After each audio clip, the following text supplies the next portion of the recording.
Tinapon niya ang mukha ko at ginawa na magaang halik, ang bahaging may kalmot bago ako masuyong niyakap. Gutom ka na ba? Tanong niya. Isa sa mga nagustuhan ko kay Eros ay ang ugali niyang ito. Ni minsan na hindi niya ako inubligang sabihin sa kanya lahat ng mga gusto niyang malaman.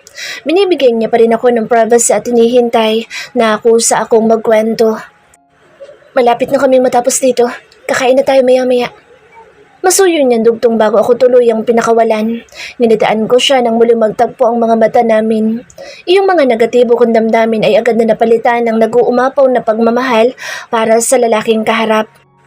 Kapag ganito mga sitwasyon ay lagi nagiging tama sa pakiramdam ko ang lahat ng mga maling nagawa ko. Na-justified ang panlalanding ginawa ko at pangaagaw sa kanya mula kay Ate Sandra. Natatakot na ako sa sarili ko dahil kung muli akong ibabalik sa nakaraan, ay uulitin ko pa rin ang ginawa ko. Sa tikiman pa rin kami magsisimula ni Eros. Magkakasala pa rin kaming pareho pero iwasan ko ng makalmot ni Tita Lara. Eros, yung niluluto mo. Basag na Romano sa pagtitinginan namin ni Eros. Hintayin mo muna ako matapos. Doon ka na muna sa sala. Malambing na utos sa akin ni Eros. Dito lang ako. Gusto kitang panoorin. Tugon ko. Eros, sunog na yung nakasalang nakawali. Muli ay anunsyo ni Romano. Halatang nananadya na ito at napakadali namang asarin ni Eros dahil agad niyang inanggilan ng kapatid. Pinaupo muna ako ni Eros sa counter stool na nasa kitchen island kung saan ay nandoon din si Romano at nagagayat ng mga gulay. Mabilis na binalikan ni Eros ang niluluto habang pinakikiramdaman ko yung katabi ko. Mahirap na dahil may hawak itong kutsilyo. Baka bigla itong tupakin at gamitin sa akin iyon. Marunong ka ba magluto? Bigla ay tanong ni Romano. Hindi. Diretso kong sagot. Umasa mamukha nitong tumingin sa akin bago bumaling kay Eros na nakikinig lang sa usapan namin. Ito yung ipinalit mo, Cassandra? Hindi marunong magluto? Reklamo nito kay Eros. Walang pinalitan, kuya. Dahil only choice ko iyan. Pabaliwalang sagot na Eros habang may hinahalo sa kawali. Umirap sa kawalan si Romano at tinignan ako ng masama na parang kasalanan ko pa naging sagot na Eros. Hindi ko naman magawang magalit sa pagiging taklasan nito dahil mas lamang iyong kilig na nararamdaman ko sa naging pahiyag na Eros. Tinaasan ko ng kilay sa Romano at mayabang itong nginitian, ngiting only choice, para lalo itong maasar. Huwag masyadong lumaki ang ulo. Nandidilat nitong sabi sa akin. Ikaw lang, iyong only choice na pumapangalawa sa legal wife. Mapanlait pa nitong dagdag. Kahit anong sabihin niya ay hindi niya mabuburaan tagumpay kong ngiti.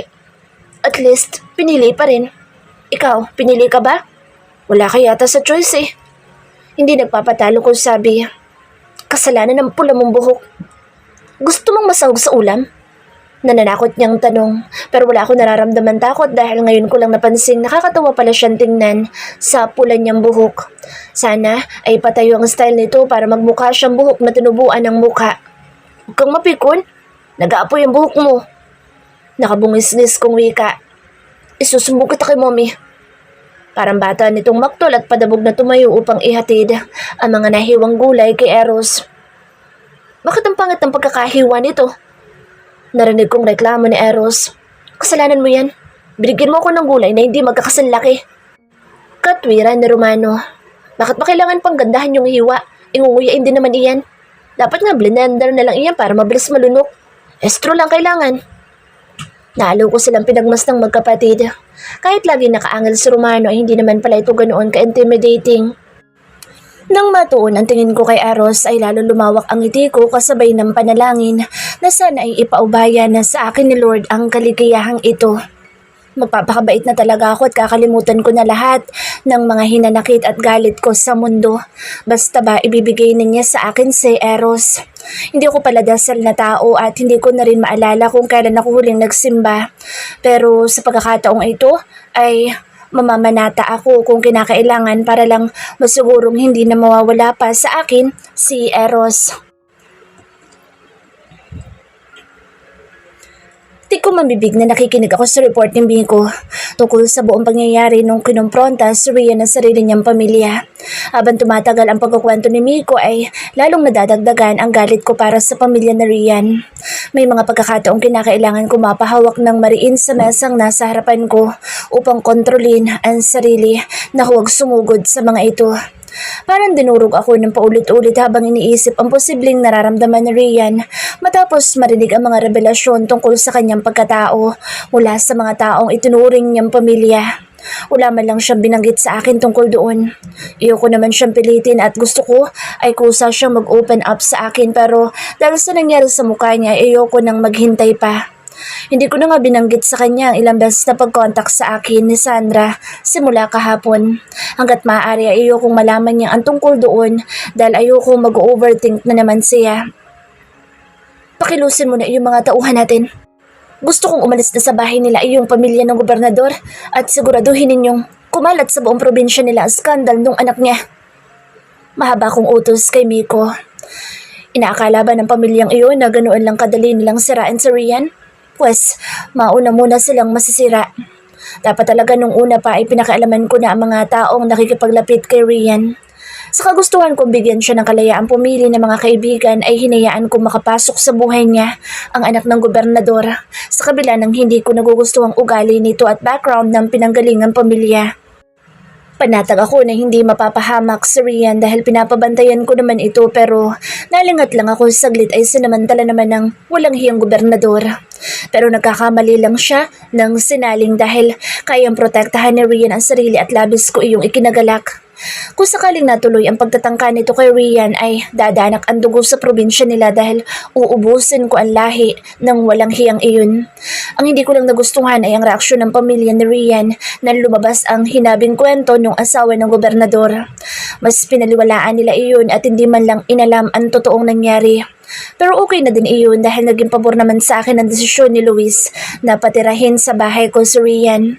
Ako na lang yung kumilos upang iparamdam sa pamilya ng gobernador na mali sila ng kinanti. Pero matapos kong marinig ang importante mga detalye mula sa investigasyon ni Miko, ay nabigyang linaw kung bakit ganoon na lang kadali na pinaniwalaan ni Luis ang gawa-gawang kwento ng ibang tao laban kay Rian dahil hindi niya pala ito totoong anak. Hindi sumagi sa isip ko noon na alamin ang buong pagkatao ni Rian dahil gusto kong malamin ko ito mula mismo sa kanya pagdating ng araw. At ito na nga sana iyong araw na iyon pero sinira ng hindi magandang revelasyon galing pa mismo sa mga taong dapat ay magpoprotekta sa kanya. I'm so disappointed with the Salazar. I'll deal with them after I'm done with the governor's family. At personal kong kakausapin ang bianan ko dahil sa ginawa niya sa mukha ni Rian. Hindi porket nanay ito ni Sandra ay may karapatan na itong gawin ang bagay na iyon kay Rian. How about the Salazar, sir?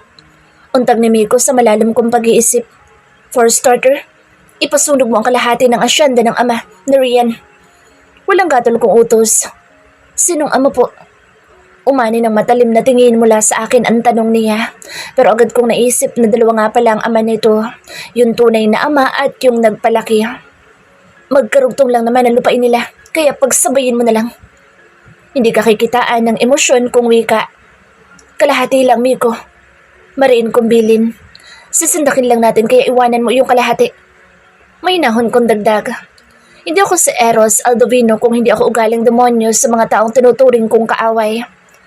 Alam kong lalapit sa pamilya ko ang mga ito upang humingi ng tulong kaya harangin nyo. Iparating sa Aldovino Holdings na walang makikialam sa magiging problema ng mga Salazar. Mariin kong pahabol. Nagambala ang pag-uusap namin ni Miko nang bigla ay walang babalang pabalagbag na bumukas ang pintuan na opisina ko dito sa bahay. Oh God! May na akong usal sabay hugot ng mahaba kong pasensya nang makita ko sino ang dumating. Mabuti na lang at wala ngayon dito sa bahay si Rian dahil isinama ito ni Nika sa kanilang bahay. Sa ekspresyon ng nanay ko ay halatang hindi lang basta-bastang pag-uusap ang pakay nito. Maging si Miko ay biglang naging tensyonado sa biglaang pagsulpot ng mommy. Normal na nitong epekto iyon sa kahit na sinong nasa paligid. Paano ba namang hindi gayong lagi itong may bitbit na katana? Ang tanging oras na wala siyang daladalang katana ay tuwing lumalabas ng compound o di kaya ay may nagaganap na party dito sa loob. Pero pag ganitong walang okasyon na araw at maisipan niyang mag-ikot-ikot ay Tahasan palagi siyang may bitbit na ganoon. Mabuti na nga lang ay hindi na siya nagsusuot ng costume niyang pang samurai warrior. You can go, Miko. Kahit ayokong mapag-isa kasama si Mommy ay ayoko naman patuloy na pahirapan ang tauhan ko. Hep hep! Mabilis na humarang si Mommy sa akmang pag-alis ni Miko. Matagal kitang hindi nakikita dito. May asawa ka na ba? Mommy, tigilan niyo po si Miko. Agad kong singit. May tinatanong lang ako. Nandidilat niyang sagot sa akin bago muling bumaling kay Miko na halatang gustong-gusto nang makaalis. Napabuntong hininga lang ako at naggibit balikat nang dumako sa akin ang nagpapasaklolong tingin ni Miko. Ano, may asawa ka na? Ulit na tanong ni Mommy. Wala pa po, madam. Formal na sagot ni Miko na umani ng malakas na palatak mula kay Mommy. Huwag ka na mag-asawa kung papatagalin mo pa. Sermon ni Mommy dito. Tingnan mo yung bunso ko. May 2 biik na. Ikaw na mas matanda pa sa kanya ay wala pa ni isang pinakilalang girlfriend sa akin. Kahit boyfriend, wala. Wala ka pa kahit isang anak, gayon ang tanda-tanda mo na. Kung makapagsabi na matanda itong ina ko ay parang magkaedad na sila ni Miko. Mas matanda po sa akin si Sir Eros, madam. Sinamaan ko ng tingin si Miko dahil sinabit pa talaga ako. Pareho kayong dalawa. Kung hindi lang ng babae itong anak ko ay iisipin ko na talaga may relasyon kayo. Patuloy na sermon ni Mommy. Ikaw naman, baling sa akin ni Mommy. Ilang taon na kayong kasal ng asawa mo, pero hanggang ngayon wala pa rin akong apo sa inyo. Tapos ngayon ang babae ka pa. Sinabi ko na sa'yo noon pa, na hiwalayin mo yung asawa mo dahil hindi nyo naman mahal ang isa't isa. Ang haba ng panahong naglulukuhan kayo. Palihim kong sinanyasan si Miko na umalis na habang naglilitaan niya ang nanay ko at sa akin nakaharap. Hindi na nagdalawang isip pa at parang ninja na maliksing kumilos si Miko at walang ingay nakalabas ng silid, kaya nang humarap ulit sa kanya si Mommy ay bakante ng kinatatayuan niya. Nakaalis na? Maang natanong ni Mommy sa akin. Poker face akong tumango bilang tugon at muntik nang tumalo ng puso ko nang walang babala niyang ipinatong pabagsak ang bitbit niyang katana sa mesang nasa harapan ko. Tingnan mo to, bagong bili ko ito. Tukoy niya sa mahabang katana. Maganda, di ba? Isa ito sa mga ginamit ng mga Kamakura warriors ng mga kapanahunan ng digmaan. Legit to, kaya mataas din yung presyo. Ito na, iyong ika-2,356 kong katana. Hindi ako interesado sa mga pinagsasabi niya at sa katanang ipinagmamalaki kaya panay na lang ang tango ko. At lahat ng iyon igagamitin ko sa daddy mo kung maglolo ko siya. May kariinan niyang dugtong. Ni minsan ay hindi pa naman ako sinaktan ng ama niyo at hindi ko rin kayo pinalaki manloloko. Tumaas ang boss niyang pagpapatuloy. Hinayaan ko lang siya dahil alam kong pag kumontra ako ay hindi siya magdadalawang isip na gamitin ang katanang dala. May tiwala naman akong hindi niya ako sasaktan pero mas mabuti na iyong maninigurado lalo na at galit na galit siya ngayon. May hangganan ng pagiging konsentidora kong ina. Mariin niyang dagdag. Mom, I'm in love. May hinahon kong tugon. You're supposed to be in love with your wife, not with another woman. Minsan niyo na po akong pinagpilitang ipakasal sa babaeng hindi ko gusto. Paalala ko sa kanya, sa tingin niyo po ay matututunan kong mahalin yung babaeng pinili niyo? Ako ba sinisisi mo kaya nagawa mo mga babae? Namilog ang mga mata niyang tanong. Napilitan po akong magpakasal upang takasan ang pagmamanipula ninyo sa buhay ko. Hindi nagpapatinag kong sagot. Kung hindi ako nagpakasal kay Sandra ay tsak nakatali ako ngayon sa pinili niyong babae. Tapos, mambababae ka pa rin ganon? Sarkastiko niyang tanong. So kasalanan ko to. Dahil gusto kong tumino ka at hindi matulad sa kuya mo, ay ito ngayon ang resulta. Sira ulo kong bata ka. Ang sarap mong ibalik sa itlog ng tatay mo. Kawago ka? Kapag talaga galit ay parang Armalite ang bibig ng nanay ko. Dapat ay hiniwalayan mo muna ang asawa mo bago ka naganap ng iba pero buwisit ka. Pinagsabay mo yung 2 babae. Habang nagbubunga nga sa Mommy ay tahimik lang ako nakikinig. Mamaya na ako sisingit kapag medyo hihina na yung energy niya. Talent yata ng mga ina ang magdadada ng non-stop pag may makitang mali sa ginagawa ng anak. Ipinagpasalamat ko na lang at maganda yung pagtrato niya kahapon kay Rian. Kahit ganito itong Mommy ko ay mahal na mahal ko pa rin ito at alam kong mahal din niya ako. At tatanggapin niya ang taong pinili ko. Malakas na hinampas na Mommy ang ibabaw na mesa ko pero hindi nagpapatinag kung sinalubong ang matalim niyang tingin. Anak kita, Eros. Pero pag mali ka, mali ka talaga. Mariin niya sabi. Magpinsan pa talagang pinagsabay mo. Wala po kong pinagsasabay. Matigas kong tugon. Gago ka. Malutong niyang mura.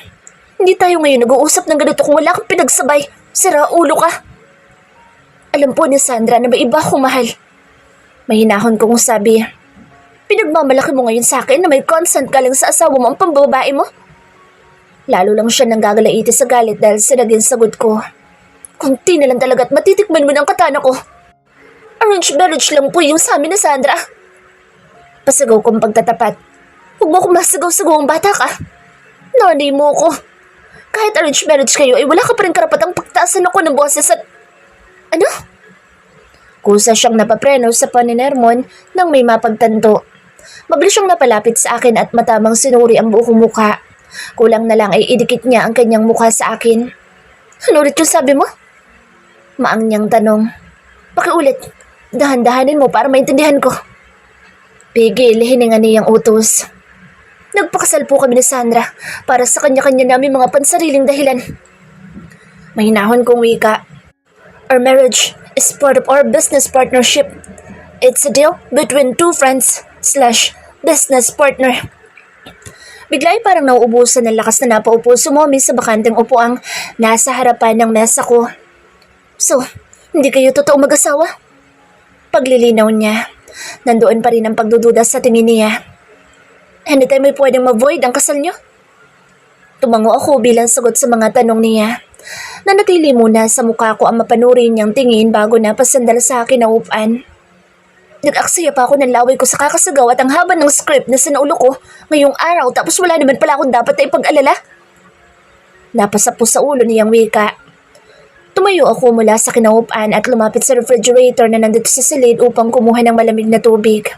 Maingat ko ito ipinatong sa harapan ni Mommy para naman ma-replenish ang sinayang niyang laway. Alam ba ito ng daddy mo? Matalim niyang tanong sa akin. Nagpunta na ba siya dito para kausapin ka?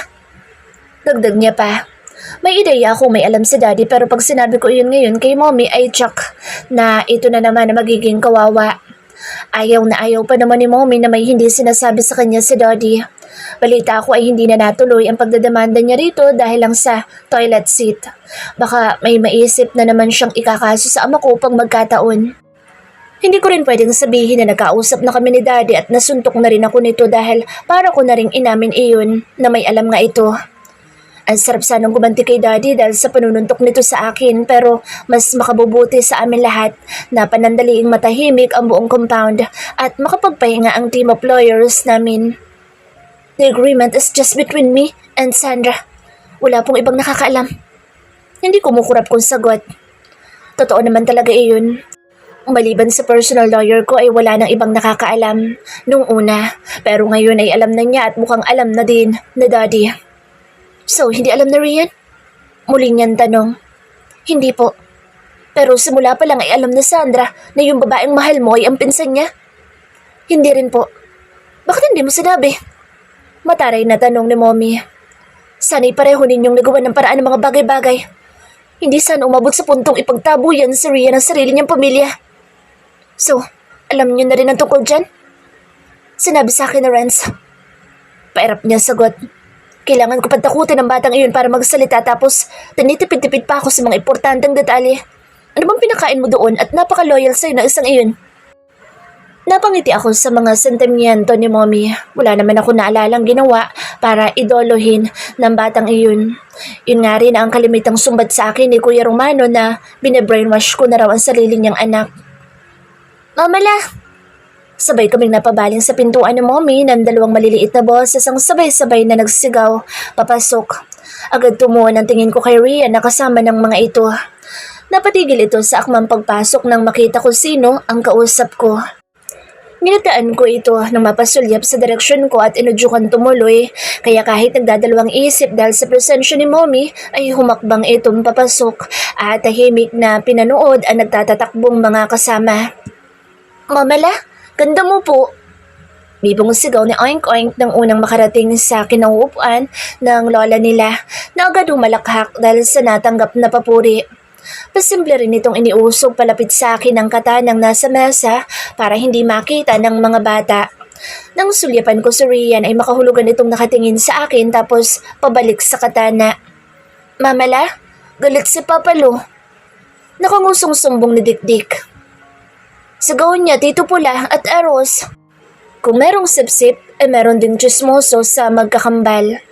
Si Papalo nyo? Nakataas ang kilay na tanong ni Mommy. Hindi ko naman pwedeng balaan ang tingin yung bata dahil tsak na hindi nito iyon maiintindihan.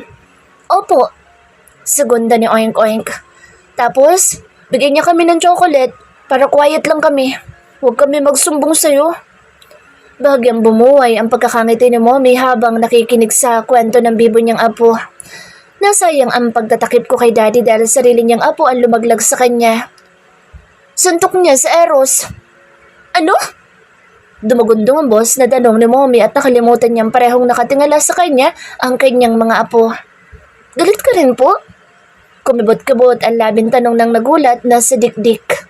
Mabilis naman itong inalo ni Mommy. Hindi. Malumanay nitong tanggis sa kabila ng nagbabanta nitong tingin sa akin. Magagalit lang naman si Mamala pag nagpapasaway si Tito Eros nyo. Kapag nagsisinungaling siya at patuloy na pagtatakpan ng tatay niya. Binigyang diin pa ni Mommy yung mga huling sinabi. Eros, huwag kang pasaway. Baling sa akin ni Dikdik at namewang pa ito. Huwag nagalit kay Eros, Mamala. Bait na siya. Paglalambing ni Oink Oink sa lola niyang nagbabadya ng delubyo. Lumambot ang mukha ni Mommy at pinisilang matabang pisngin ng bata. Sige na, maglaro na muna kayo sa labas. Malumaning niyang utos sa dalawa. Lika Eros, laro na tayo ng bola. Mabilis tayaya sa akin ni Dikdik. Basketball! Tumatalon-talon namang segunda ni Oink Oink. Kung pwede nga lang ako sumama sa mga ito pero hindi pwede dahil nakatutok sa akin ang nagbabantang tingin ni Mommy. Hindi pwede sa Tito Eros nyo. Pahayag ni Mommy. Hanapin nyo na lang si Tito Romano nyo at yayain ninyo. Si Papalo na lang. Sostyo ni Dikdik nang bumukas ulit ang pinto at sumilip si Daddy. Nandito pala ang mga... Kusang napahinto ang masayang pagsasalita ni Daddy nang makita niya ekspresyon sa mukha ni Mommy. Biik. Napalunok nitong pagtatapos sa sinasabi. Hindi ka maililigtas ng mga biik na iyan. Matamis ang pagkakangiting wika ni Mommy pero malinaw ang pagbabanta sa tingin nito. Pumasok ka. Maring utos nito kay Daddy. Walang nagawang humahakbang papasok si Daddy habang halata sa muka ang pagkalito nito kung ano ang nagawa niya at bakit mukhang sasentensyahan siya. Papalo, basketball tayo? Hindi lang panadikdik ang pantalon ni Daddy upang pumayag ito. Dikdik, si Tita Rian muna sasama sa inyo maglaro. Pahayag ni Mommy. Lihim ako napangiti sa cute na reaksyon ni Rian nang banggitin ni Mommy ang pangalan niya. Muntik na siyang mapatalon sa kinatatayuan. Agad namang nakumbinsi ni Mommy ang dalawang apo at patalon-talon pan lumapit sa kamay ni Rian. Ian, bilis! Excited na wika ni Oink Oink habang hila-hila isang kamay ni Rian. Nang magtama ang paningin namin bago siya tuluyang lumabas ng pinto, ay nagawa ko pa siyang kindatan na sinuklian niya ng irap. Sakto namang sumara ang pinto at tumama sa mukha ko ang binatong folder ni Mommy. Mommy! Gilalas kong sambit.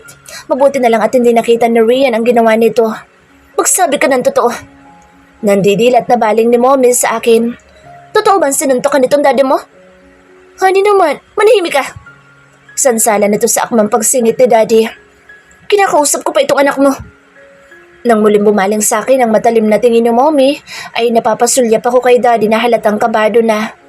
Bro code. Walang tunog na bumuka ang mga labi nito at agad ding tumikom na lingunin ulit ito ni Mommy. Ano? Sabay kaming napapiksi ni Daddy nang muling sumigaw sa Mommy, sabay hampas ng mesa. Nang mali po naintindi yung bata nung makita nitong nagpapaturo ko kay Daddy ng moves sa mixed martial arts. Walang gatol kong pagsisinungalin. Parang nabunutan ng tinik na napasuklay ng buhok niya si Daddy. Nang dumapo muli ang tingin ni Mommy sa kanya, ay inosente niya itong initian. Umayos kayong dalawa. Huwag kayo magpapakita sa mga bata pag nagpa-practice kayo. Sermon sa amin ni Mama. Sabay kaming nakahinga ng maluwag ni Daddy nang mukhang bumenta kay Mommy ang palusot ko. Pero hindi mo naman kailangan pang matuto ng kahit na anong basagan na mukha. Nakaingos na sabi ni Mommy sa akin. Ang laki ng katawan ng bodyguard mo. Kayang-kaya ka na ipagtanggol ni Miko. Pero gusto ko pong ako magtatanggol kay Rian. Totoo kong sabi. Wala akong alam na martial arts pero alam ko naman kung papaano humawak ng baril at asentado ako. Hindi tulad ni Kuya Romano na kahit siguro nasa harapan niya yung target ay hindi nito matatamaan. Tumango-tango sa Mommy bago tumayo. Gusto ko tong pagbabagong hatid sa'yo na Rian. Pahayag niya bago humarap kay Daddy. Honey, pakabitbit ng katana ko. Mabigat eh. Malambing nitong utos sa ama ko. Hindi na kailangan pa magdalawang salita ni Mommy dahil pag ganito ang tono niya, ay yes honey agad. Ang ama kong hanggang ngayon ay patay na patay sa kanya. Nakikinikinit ako na magiging buhay ko sa piling ni Rian. Katulad ni Daddy ay handa rin akong maging alipin ng babaeng habang buhay kong mamahalin. Sa loob ng 2 araw na pananatili ko sa bahay ni Eros, ay napalapit ang loob ko sa 2 cute niyang pamangkin na may kakaibang mga palayaw. Ilang beses ko na ring nakaharap ang nanay ni Eros at tuwi na ay hindi ko mapigilang kabahan. Agad nagzo-zoom in ang mga mata ko sa daladala nitong katana. Iba-iba palagi. Meron sobrang haba, meron naman sobrang lapad at syempre meron namang maninipis. Mabuti na lang at palagi itong nakatago sa kaluban nito. Kahit nga ganoon ay nakaka-intimidate pa rin. Higit 2 araw na rin akong walang balita sa pamilya ko. Kahit naman pinagtabuyan nila ako ay pamilya ko pa rin sila. Nangako na akong magiging mabait at magpapatawad para dinggin yung dasal kong ipaubaya na sa akin sa Eros. Ako na mag-aalaga sa kanya at magpapasaya. Sa nakikita ko ay palagi namang masaya sa Eros sa piling ko at alagang-alaga ko siya lalo na tuwing gabi. Sa loob ng mga araw na lumipas ay hindi siya umalis ng bahay. Hindi na rin namin napag-usapan yun tungkol sa problema namin. Maging yung pamilya ni Eros ay hindi na nabanggit yung pagiging kabit ko. Itinuturing nila akong girlfriend ni Eros at sa sandaling panahong nakakasalumuha ko sila ay naramdaman kong parte na ako ng kanilang pamilya. Kahit nga sa Romano na bugnutin ay hindi ipinaramdam sa akin na outsider ako.